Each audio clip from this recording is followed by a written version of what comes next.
Okay, so I want to talk about power delivery. This is something that's really underestimated in the community, and I think a lot of people need to reconsider it and make it a bigger deal because it's actually almost as important as your pid tuning because it affects your pid tuning. And so here's the points that I want to bring to the table. A is motor saturation, oscillations, and well, that's just the general. Okay, so let me just get into it. So basically, the first issue that comes up with power delivery is the efficiency. So everybody knows the equation: V equals IR, voltage equals current times resistance. And if you rearrange it, you get V over I equals R, or V over R equals I. Those are the three equations that you have from it. So if you use that and do basic math, so 20 volt, let's say 20 volts over 20 amps is what your FETs can handle, then that means you have 1 ohm of resistance. Resistance gives off heat, right? So that's 1 ohm of resistance, so however much heat that is, Now, let's say you have 20 volts over 40 amps. That gives you half an ohm. So your efficiency has gone up, your resistance has gone down, you get more performance. And efficiency doesn't mean longer flight times. It just means more power is going to your motors more effectively. So it might actually end up giving you less flight time because the motors can draw more. But, it's more efficient in that regard. All you have to do is limit your throttle and then you get more flight time. But that's the other thing. It might not be throttle, it might just be torque. Then limit your ramp up or whatever the heck the setting is. But anyways, so that's one thing, is efficiency in terms of the FETs and your choice. Because a lot of people just choose, oh, my motors draw 20 amps, so I'm going to choose a 25 amps, so I'm going to choose a 30 amp ESC. That's fine. Oh, my motors draw 10 amps, I'm going to choose a 13 amp ESC. That's fine. Like, yeah, that's fine. That's fine. That's totally fine. But you always want to go as high as you can. You don't need 70 amps because then it becomes like redundant if your motors only draw like 22 at max. You don't need all that. I mean, my quad only draws 55 at max, 50, almost 60. If you do division, basic division, that's what, like 12 amps, 13 amps per motor. Yeah, so that's, yeah. And so I only needed a 20 amp ESC, but instead I got a 40 amp one. Why? Well, one, the safety buffer, but also for that efficiency factor, like that. For that efficiency factor, it's important. It's a lot more important than you'd think. It also, because of that lower resistance, your motors get the more power that they need, which also means that they may become oversaturated and it may be harder for the ESCs to deal with the motors. It's not always true, because it also means your braking power is stronger, so it can desaturate them faster as well. But, it, depending on the motor and your situation, especially on motors with the higher kV that respond better at lower voltages than like motors that run on 6S. You probably won't see this problem on 6S. You might, because the power to weight ratio is so high, but you might not, you probably won't see it. But I'm running a 4-inch with 3390 kV motors, and I saw yaw oscillations, and all I did to fix it, I tried tuning it, I tried adjusting my filters, I tried everything. Black box said it was external. I was like, okay, so it has to be my motor. I changed out my motors. That didn't do anything either. I got new motors. That didn't do anything. So what I did, I went into the BL Heli suite. I turned up my PWM frequency. I downloaded BlueJay ESC and I turned up my PWM frequency to 48 instead of 24. And that solved all my issues. Oscillation was gone. Everything was fine. It does depend on the frame, because I switched frames after my old flight controller blew up, I switched frames. And I didn't have that problem even at 24 kilohertz. But I still put it on 48 just because I know that problem is there, and I wanted to mitigate those oscillations as much as possible, obviously. So yeah, that's something to consider. Also, on that note, soft mounting, you need to do it, and as well as not only soft mounting your hardware, but your electrical components. Your capacitor is basically a soft mount for your FETs and your motors and all that stuff. So if you don't put it on there, you're gonna see voltage spikes, crazy voltage spikes. I even recommend, I'm gonna be getting a FET Tech voltage regulator, not regulator, but you know, filter with the TVS diodes, which should help. It should help a lot with that. So I'm trying to think. Yeah, so yeah, just make sure that you're putting on capacitors, because capacitors are really important. If you have a voltage spike influx, you can literally blow up a FET, blow up a capacitor, then your whole board is ruined. You need capacitors on your thing. You know, you need as much capacitance as you can get, as much filtering as you can get. I don't know why these boards don't come with more filtering than they have. It's really minimal. Like, even the boards that you think they have, like, oh, they have tons of, look at all these capacitors. It's still not enough. Capacitors are not enough. You need more filtering. I would say you need an LC filter, you need TVS diodes, and you need capacitors. You need all this stuff on there, all this filtering. I would even say active filtering. I don't know how that would work, but active filtering sounds like something that would be more useful. You know, it would probably even save some real estate too, and allow you for bigger FETs and such. So that's something. But that's that. So that's that in terms of motor. What the hell was I gonna say? Motor saturation. There you go. Motor saturation. That's that in terms of motor saturation. And I think the last thing is your pit tune. I noticed, because you're always going to have vibrations and oscillations. I mean, you can feel it. You know, you grab your quad, you pick it up, you spin the motors with the props off, and you can still feel oscillation just coming from the motors. So but you know, soft mounting helps with this, but it doesn't 100% fix it. But that's where the filters come in. You want your filters to do the best that they can with the as least as you need. So you want the least amount of filters, but you want the best filters. So what I have on is RPM filtering, which basically, which basically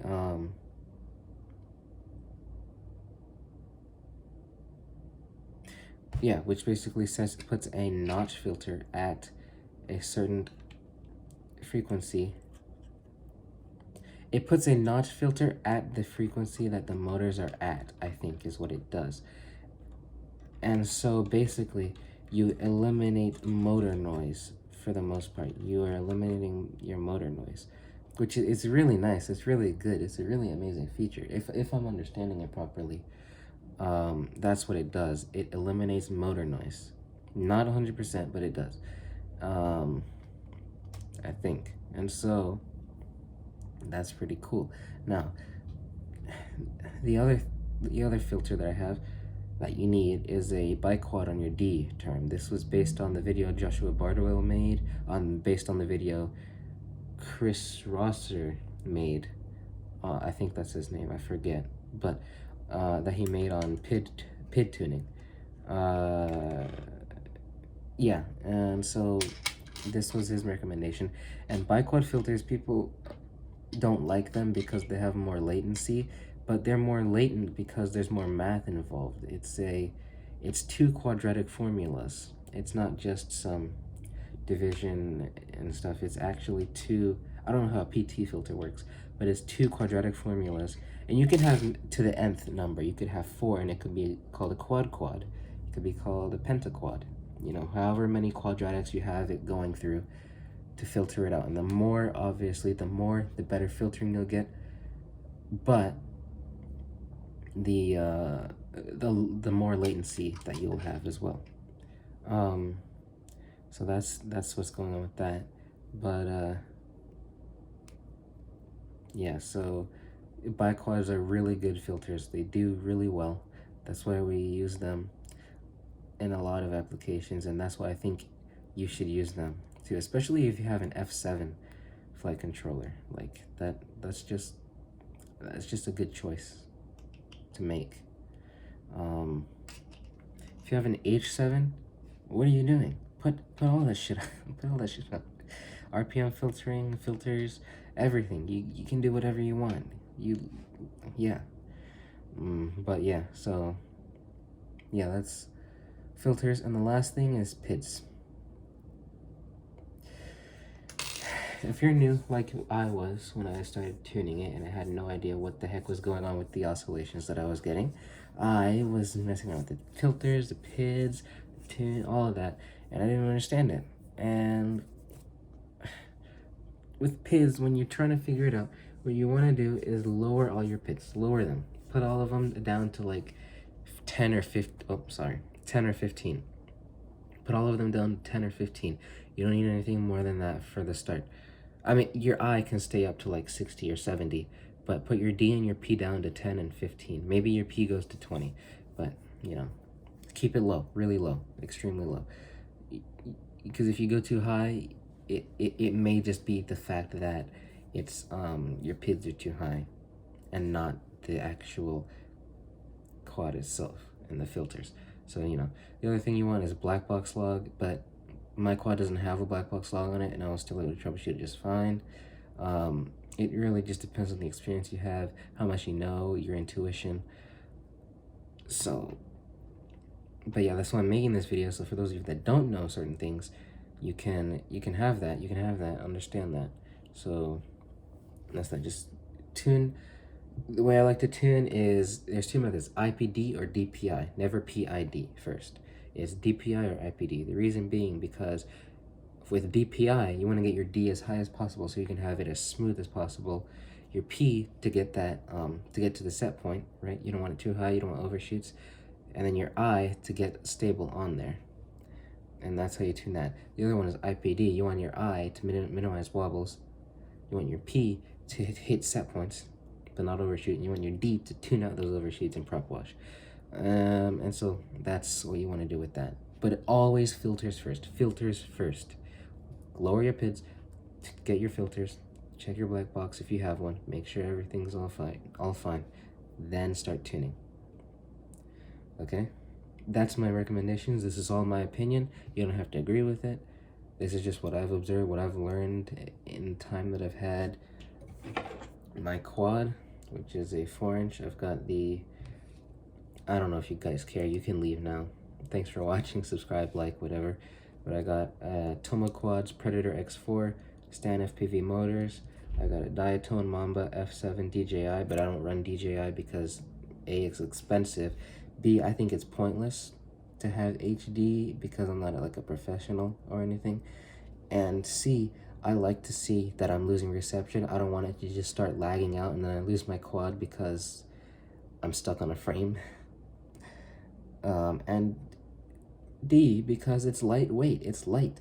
I can get sub 250 builds. This is sub 250. I mean, it's slightly over. It's like 262, but it's around that ballpark. If I remove some of the 3D prints on the frame and, I don't know, got an AIO, which I don't want to because they have, well, the one that I got failed me. But yeah, an AIO, you know, that's fine. That's totally cool. But yeah. Capacitors. Make sure you get capacitors. Like I said, I'm going to be getting a FETTech spike absorber, and I'm going to be adding that to this capacitor that's on here that came with it. I might even get a bigger capacitor, I think. More voltage on a capacitor is better for filtering, as well as more capacitance, obviously, too. But the bigger the cap, the better, obviously. So, yeah, just make sure you put capacitors. Get a good ESC, good brand ESC. I highly recommend Diatone. I had a Gep RC AIO and a Flywheel AIO. that had built-in ESCs, and none of them sounded like this ESC. This ESC sounded way smoother with props, with bent up props.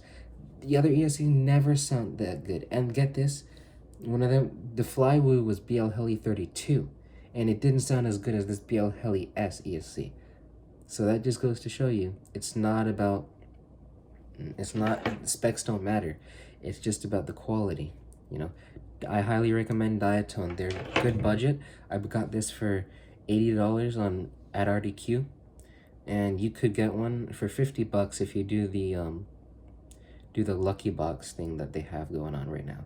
But it's not a guarantee. You might get the wrong size or the wrong flight controller, or something you don't want but it works, or it's not the right rating, you know, whatever. But yeah, Diatone is a good company.